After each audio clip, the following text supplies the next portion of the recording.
My final rankings of the coasters as of right now, as I'm leaving, it could change, but as I'm leaving is, today I am at SeaWorld Orlando for the first time ever, which is kind of a lot. Let me explain. This is actually my second day at SeaWorld in a row, because yesterday I came to SeaWorld first thing in the morning to do a video saying it's my first time ever at SeaWorld. Every single ride was down to cold weather. It was 41 degrees. They couldn't even start the roller coasters yet. Every ride was down. So instead of waiting, I went home to come back and film it today. So hopefully more rides are up. So this is still my first time riding any rides and reactions at SeaWorld. However, it's not the first time I've walked inside the park, because yesterday I did walk inside just to be told every roller coaster is down and they don't know when they're opening. Not their fault. Who would have predicted cold weather in Orlando? But either way, first time at SeaWorld officially now. Ride reactions, reviews, rankings coming. Quick trip. But let's start with parking. First things first, parking. All right, so I bought the 11 park pass that gets me to Busch Gardens, Aquatica, SeaWorld, everything in the States, I think, 11 parks. And it gets me apparently preferred parking. Because when I scanned my pass, they gave me this little beauty right here, this green slip. Preferred parking here is like that 49. Actually, I think it's at $49. General parking is 35. Crazy parking prices right off the rip. And I can tell you right now, based off of the parking lot, it's not that big. I don't think the extra 14, 15 bucks for parking is worth it at all. Not at all. The parking lot is not that big. I don't think it's necessary. I think a lot of people can get pretty close without the preferred parking thing. At least today, it doesn't seem that busy. It's a cold January day. I got preferred, cool. I'm pretty close. But really, just behind those barriers is regular parking. It's not that far away. Also, I don't really understand the parking situation. It's my first time here. I don't think the SeaWorld people understand the parking situation either. It's kind of like a free-for-all a little bit. There's not many parking attendants, so it's kind of just, you know, wherever. No big deal. It's kind of like a Six Flags, Hershey Park, anything like that. Have you been to those? Universal, Disney, a little bit more organized with parking. First things first, but let's get inside. Let's do some coasters. I'm excited to get on some of these. Oh, also there's VIP parking, which is about 3 rows in front of me. And that comes in at like $60 some. Just get general parking. It's expensive enough if you come here. Coasters looking beautiful though. And it is kind of warming up. It was 43 this morning. Now it's around 62, so it's getting nice.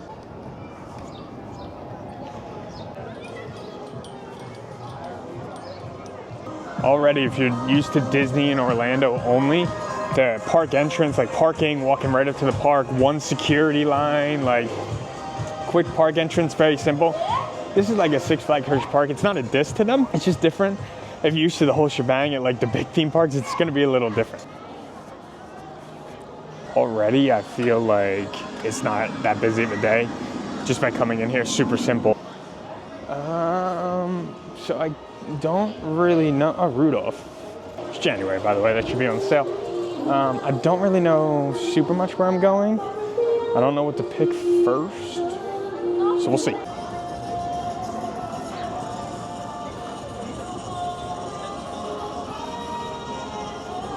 Ooh, there's a bar. Is this a dead end? Where am I even going? Oh, never mind. What I'm most excited to try today is Mako, which people have said I think is the best roller coaster here. I think it's the tallest in Orlando. So people have been really hyping that one up to me. I've heard it in the same thing as Velocicoaster. I don't really believe that. I know Iron Gwazi at Tampa, and Busch Gardens Tampa is more that level.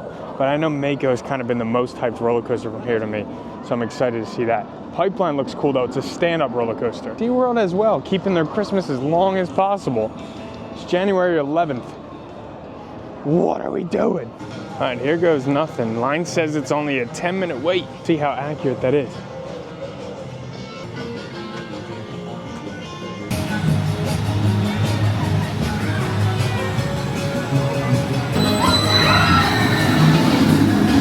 Walked right up to the platform. Not bad.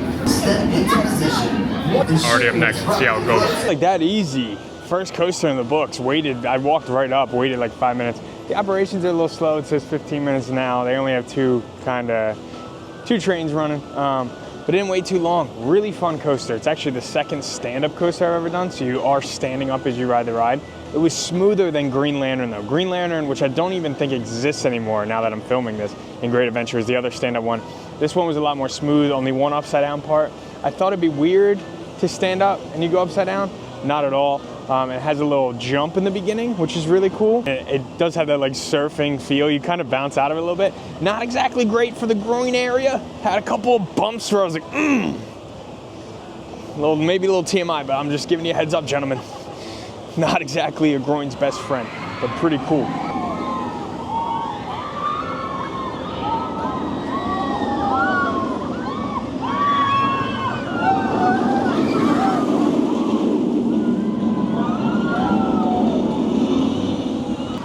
Pipeline's kind of in the corner by itself, so I'm gonna head over to now Icebreaker, which is over there, and try that one out, because I think that's the next closest roller coaster to me. Again, I have no strategy, no idea what works.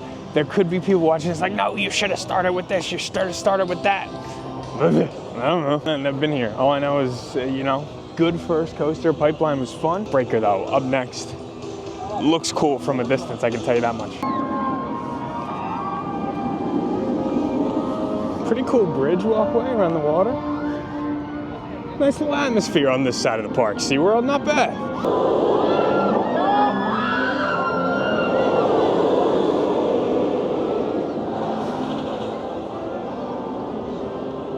Oh, I'm hyped.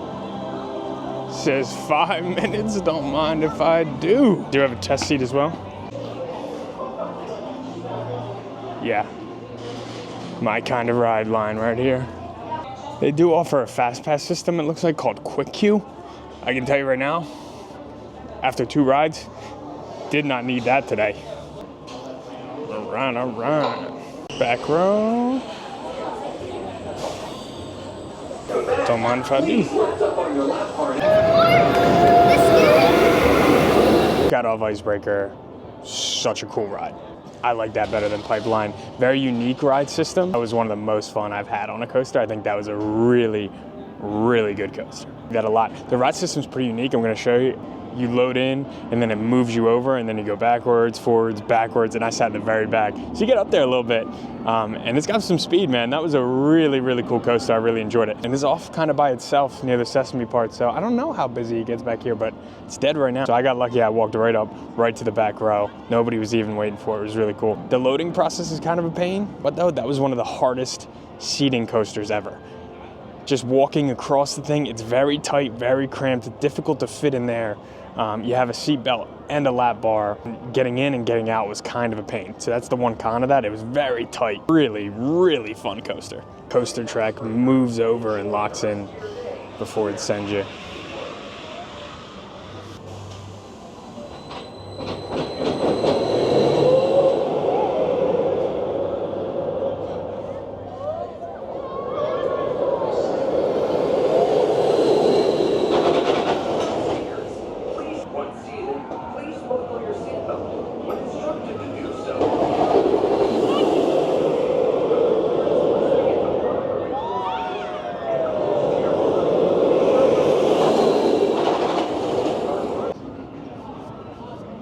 Here we go, Mako, big hyped one.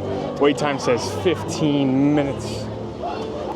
Here we go. Just by the look of it, reminds me of Nitro at Six Flags Great Adventure. If anybody's been to Great Adventure, and Nitro is a phenomenal roller coaster. There's a ride seat in the line. It does look like Nitro. Third ride of the day, most hyped ride of the day. Let's see if it lives up to this hype everybody's been giving it. So far, so good. Breezing through the line.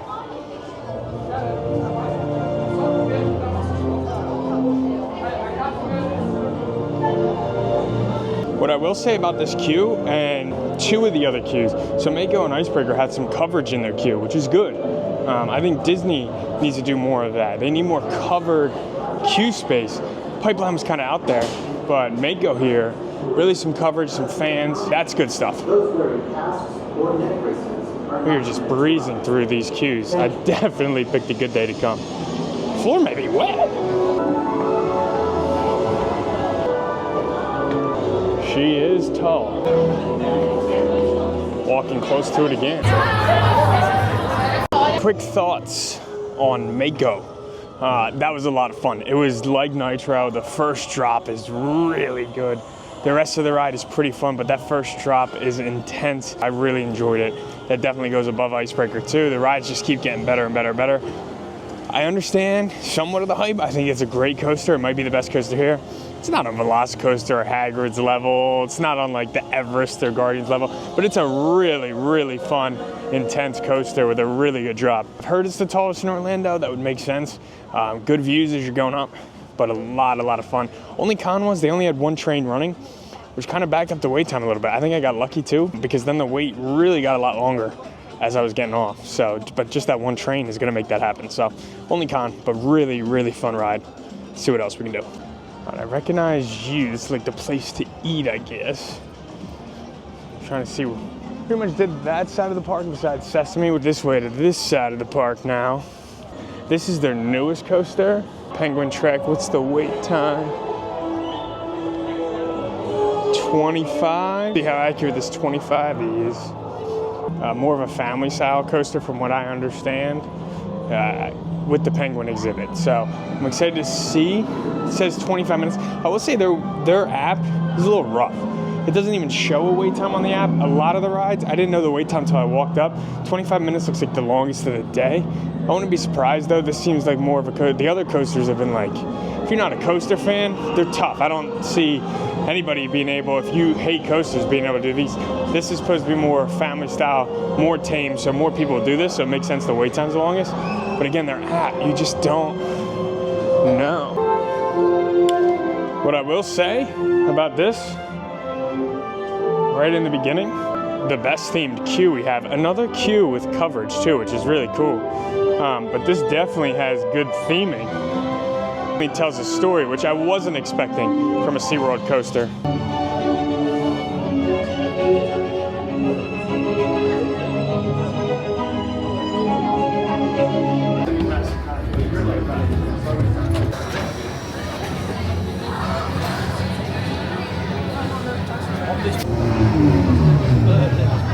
You made easy work of that snowdrift as you glide to a gentle stop.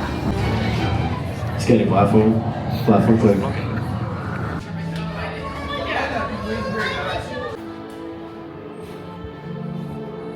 Oh wow. What an exit. Oh really, what an exit. This is cool. Why is the exit so cool? Oh my god, I guess we're going, into the Penguin exhibit.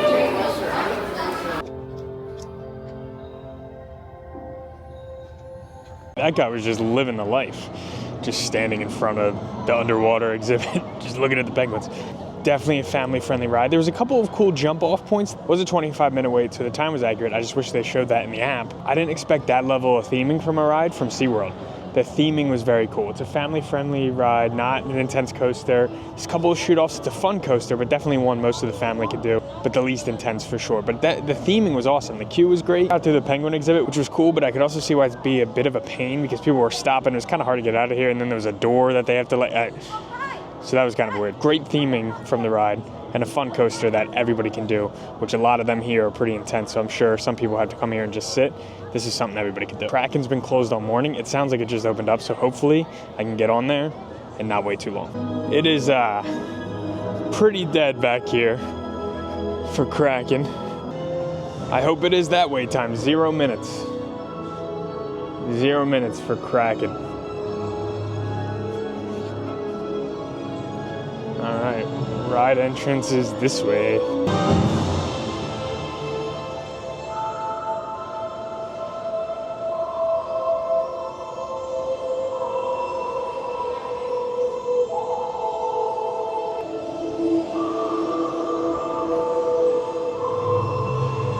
Music's pretty intense in here. Whoa, everybody, let's calm down here, guys. Relax, it's a roller coaster.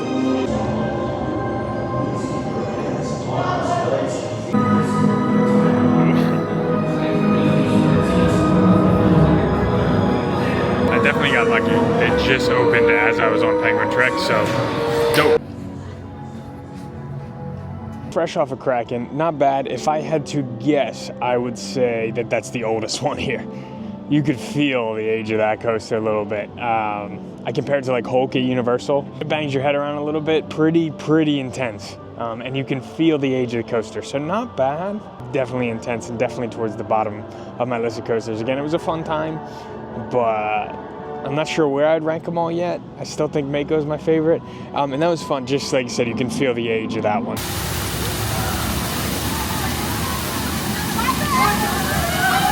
Right, let's see what this is all about. It says a 20-minute wait. Let's check this out. A queue with cover. Well, maybe not. No, yeah, we got some cover.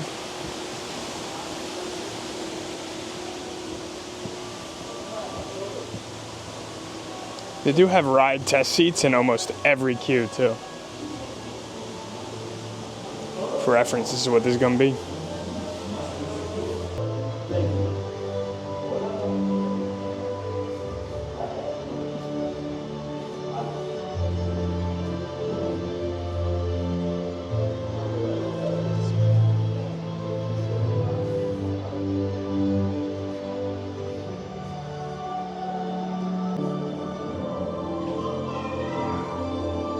Good theme queue, undercover, good stuff.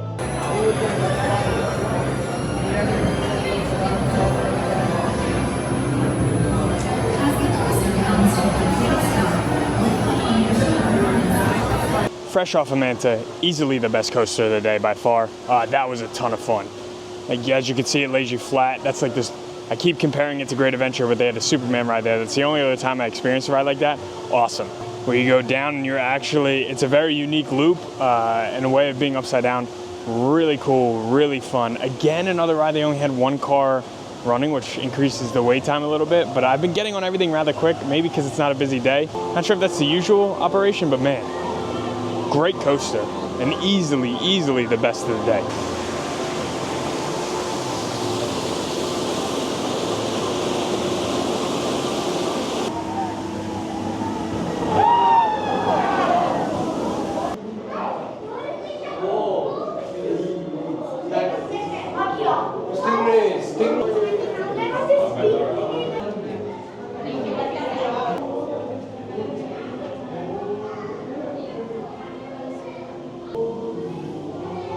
Okay, pretty short aquarium walk through. There's a ton of different ones throughout the park, like different places to see animals. I didn't really stop at any of them because I was so focused on the coasters, but there's a ton I definitely skipped.